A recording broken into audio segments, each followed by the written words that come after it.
Types of constructor in dart. Dart के अंदर 6 types of constructor होते हैं। सबसे पहले हम लोग बात कर लेते हैं जनरेटिव कंस्ट्रक्टर का। ये जो जनरेटिव कंस्ट्रक्टर है ये सिमिलर टू पैरामीटराइज कंस्ट्रक्टर है, बट इसके अंदर एक कैच ये है कि इसके अंदर पैरामीटर रह भी सकते हैं, नहीं भी रह सकते। इसको हम एग्जाम्पल के थ्रू बेटरली अंडरस्टैंड कर पाएंगे। देन होता है एक डिफ़ॉल्ट कंस्ट्रक्टर। इसके अंदर आपका कंस्ट्रक्टर नहीं रहता है एंड आप कोई भी कंस्ट्रक्टर स्पेसिफाई नहीं करते, तो डार्ट एक आपका डिफ़ॉल्ट कंस्ट्रक्टर क्रिएट कर देता है। देन होता है नेम कंस्ट्रक्टर। मतलब बेसिकली आपको कंस्ट्रक्टर के जो आपका क्लास है उसके नेम से आपको कंस्ट्रक्टर नहीं क्रिएट करना है, तो आप अपने नाम के हिसाब से कंस्ट्रक्टर क्रिएट कर सकते हो, उसको बोलते हैं नेम कंस्ट्रक्टर। एक होता है कांस्टेंट कंस्ट्रक्टर। बेसिकली ये जो है मेमोरी ऑप्टिमाइजेशन के लिए यूज़ होता है। बेसिकली जो मेमोरी में ये मल्टीपल ऑब्जेक्ट क्रिएट नहीं करता है, तो इसलिए हम लोग कभी कभी कंस्ट्रक्टर को एज ए कांस्टेंट मार्क करते हैं ताकि वो मेमोरी में दो मेमोरी क्रिएट ना करे या मल्टीपल मेमोरी क्रिएट ना करे। देन होता है फैक्ट्री कंस्ट्रक्टर। ये बेसिकली आपको सेम इंस्टेंस रिटर्न करना रहता है ऑब्जेक्ट का, तो इसके लिए यूज़ होता है। और मोस्टली हम सिंगलटन वगैरह में ये फैक्ट्री जो कंस्ट्रक्टर है इसको यूज़ करते हैं। देन होता है रीडायरेक्टिंग कंस्ट्रक्टर। ये हम रेयरली यूज़ करते हैं। इसमें बेसिकली क्या होता है, एक कंस्ट्रक्टर के अंदर दूसरा कंस्ट्रक्टर रिटर्न कर देते हैं, इसलिए हम लोग इसको रीडायरेक्टिंग कंस्ट्रक्टर भी बोलते हैं। इसको एग्जांपल के थ्रू समझ लेते हैं। सबसे पहले जो है वो डिफ़ॉल्ट कंस्ट्रक्टर है। इसके अंदर आप देख सकते हो कि कोई भी कंस्ट्रक्टर मार्क नहीं किया हुआ है, तो ये जो है इसका कंस्ट्रक्टर है वो डार्ट क्रिएट करता है। जैसे हमने यहाँ पे ऑब्जेक्ट क्रिएट कर दिया, हम डायरेक्टली इसको कॉल कर सकते हैं और इसके जो वैल्यू है उसको हम लोग एक्सेस कर सकते हैं। तो ये होता है डिफ़ॉल्ट कंस्ट्रक्टर, मतलब आपने कंस्ट्रक्टर को स्पेसिफाई नहीं किया। आप इवन एम्प्टी कंस्ट्रक्टर भी क्रिएट करते हो तो वो जनरेटिव कंस्ट्रक्टर के अंदर चला जाता है। तो डार्ट के अंदर आप एम्प्टी कंस्ट्रक्टर भी क्रिएट नहीं करते हो, और क्रिएट करते हो तो वो डिफ़ॉल्ट कंस्ट्रक्टर नहीं होगा, वो हो जाएगा अपना जनरेटिव कंस्ट्रक्टर। जनरेटिव कंस्ट्रक्टर के अंदर क्या होता है कि पैरामीटर हो भी सकता है, मतलब ये जो पैरामीटर है नेम और एज, ये हो भी सकता है, ये नहीं भी हो सकता है, बट यहाँ पे आपका कंस्ट्रक्टर रहेगा। तो आपका कंस्ट्रक्टर है, उसके अंदर पैरामीटर है नहीं है उससे फ़र्क नहीं पड़ता, उसको बोलते हैं जनरेटिव कंस्ट्रक्टर। तो इन दोनों में डिफरेंस क्या है, इसके अंदर भी आप देखोगे कि दो हमने वेरिएबल है नेम और एज लिया है और उसको कॉल किया है, वैल्यू गेट कर लिया है, ठीक है।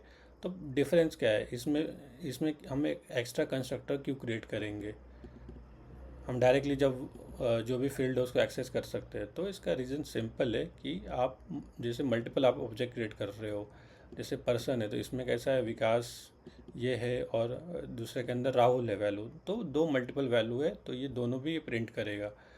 बट इसके केस में, डिफ़ॉल्ट के केस में आप क्या है ऑब्जेक्ट एक नया भी क्रिएट करोगे तो उससे कुछ फ़र्क नहीं पड़ेगा, क्योंकि वैल्यू आपका सेम रहने वाला है, वैल्यू चेंज नहीं होने वाला है।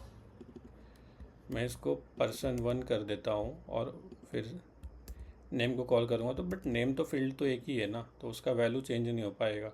तो इसके साथ हमको फ्लेक्सिबिलिटी नहीं मिलता, मतलब सिंगल वैल्यू है तो दैट इज़ ओके, क्योंकि वो गेस्ट ही रिटर्न करेगा।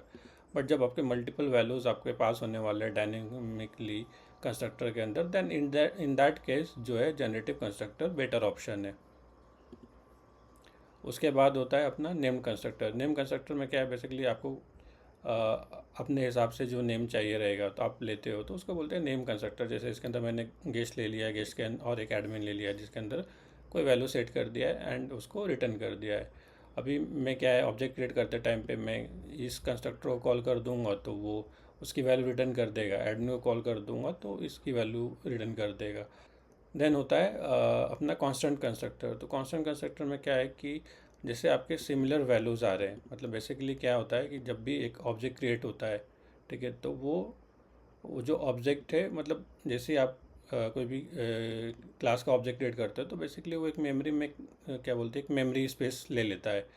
तो इसमें क्या है कि जैसे हमारा दो ऑब्जेक्ट यहाँ पे क्रिएट हो गया है, ठीक है, बट अभी आप देखोगे तो इसकी वैल्यू दोनों की सेम है, ठीक है। तो अब दोनों की वैल्यू सेम है तो क्या मेमोरी में ये कांस्टेंट मार्क किया हुआ है, तो मेमोरी में क्या होगा कि एक ही ऑब्जेक्ट क्रिएट होगा क्योंकि इनकी वैल्यू सेम है। और सपोज़ हम एग्जांपल में आप देख सकते हो कि यहाँ पे आइडेंटिकल लिया हुआ है, तो इसमें 0.1 और 0.2 मतलब दोनों ऑब्जेक्ट को कंपेयर किया है, तो ये बोल रहा है कि हाँ दोनों ऑब्जेक्ट सेम है। और इसका क्या होगा कि मेमोरी में एक ही ऑब्जेक्ट क्रिएट होगा क्योंकि इन दोनों की वैल्यू सेम है। लेट्स से कि मैं कांस्टेंट नहीं लेता हूँ, मैं डायरेक्टली इसको कॉल करता हूँ, यहाँ से भी मैं कांस्टेंट रिमूव कर देता हूँ। तो क्या ये आइडेंटिकल होगा क्या? तो नहीं, ये क्या होगा, मेमोरी में दो ऑब्जेक्ट क्रिएट करेगा, इसके लिए सेपरेट ऑब्जेक्ट क्रिएट करेगा, इसके लिए सेपरेट ऑब्जेक्ट क्रिएट करेगा। तो अब ये ट्रू रिटर्न ना करके ये फॉल्स रिटर्न करेगा, क्योंकि आपके अभी दो ऑब्जेक्ट क्रिएट होंगे मेमोरी में। तो जब आपको मेमोरी ऑप्टिमाइजेशन करना है, आपको ऐसे सिनेरियोज होंगे, तो उस केस में आप ये यूज़ कर सकते हो कांस्टेंट कंस्ट्रक्टर। रेयरली यूज़ होता है, बट है एक ऑप्शन अवेलेबल अपने पास।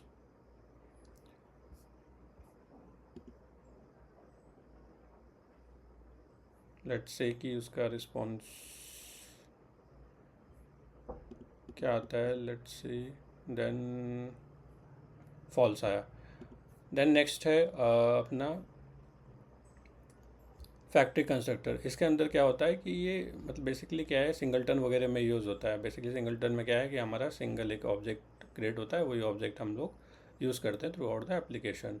तो इसके लिए हम लोग फैक्ट्री मेथड यूज़ करते हैं। आप यहाँ पे देख सकते हो फैक्ट्री जो है, यहाँ पे हमारा एक इंस्टेंस क्रिएट हुआ है, मतलब ये जो क्लास है उसका एक इंस्टेंस क्रिएट हुआ है, ये इंस्टेंस रिटर्न कर रहा है। एंड आप देखोगे जब ऑब्जेक्ट क्रिएट कर रहे हो तो आप देखोगे कि दो ऑब्जेक्ट क्रिएट किया है, और हम जब चेक करते हैं उसको तो आइडेंटिकल है कि नहीं, तो ये यहाँ पे ट्रू रिटर्न करता है, क्योंकि ये जो है ये एक ऑलरेडी ऑब्जेक्ट आपका क्रिएट हो गया, तो वापस से ऑब्जेक्ट क्रिएट नहीं करता है, तो सेम ही इंस्टेंस को रिटर्न कर देता है, मतलब सेम ऑब्जेक्ट को रिटर्न कर देता है।